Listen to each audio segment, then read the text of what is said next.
Firouzeh Nahvandi, vous avez choisi le roman 1000 soleils splendides, roman de Khaled Hosseini. C'est sur la vie d'une femme sous les talibans en Afghanistan. Pourquoi ce choix ? Eh bien, d'abord parce que j'aime beaucoup Khaled Hosseini, qui est un auteur donc d'origine afghane et qui vit aux États-Unis, qui vit aussi l'exil, et donc qui a écrit un livre, rappelez-vous, qui était Le cerf-volant les cerfs-volants de Kaboul, qui a fait beaucoup parler de lui. Et moi, j'ai choisi son deuxième roman parce que c'est un livre fort sur la condition des femmes dans un pays comme l'Afghanistan, détruit par la guerre civile et puis détruit et contrôlé par les talibans, où les femmes n'avaient absolument aucun droit.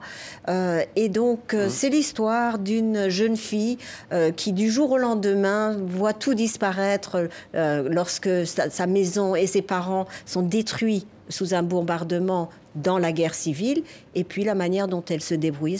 Et ce roman est si fort et si bien écrit, à mon sens, que je dois vous avouer que quand je l'ai fermé, quand je l'ai terminé, j'étais prise d'une crise de larmes, tellement la tension avait été grande. La puissance de la littérature, donc, et du roman et de l'écriture. Oui. Nadia El Fani à la trace au Théâtre de la Colline en mai, mise en scène Anne Théron, texte Alexandra Badea. Racontez-nous pourquoi ce choix.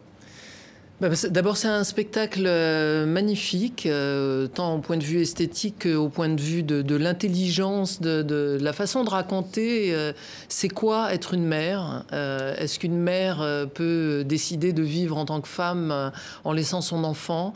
Et tout ça en mêlant la vidéo, non pas comme on a l'habitude de la voir au théâtre, mais avec des parties filmées, c'est-à-dire les hommes sur scène sont sur des parties filmées avec lesquelles Nathalie Richard, dans son personnage, interagit.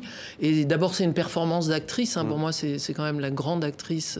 La grande actrice du moment. Et on n'a hélas pas le temps, mais je le signale quand même. Vous nous conseillez vivement d'aller voir Les Garçons sauvages de Bertrand Mandico, film fantastique au sens propre comme au sens figuré. Je voudrais juste faire une petite annonce. S'il vous plaît, venez soutenir la manif en soutien à la lutte des femmes tunisiennes pour l'égalité dans l'héritage.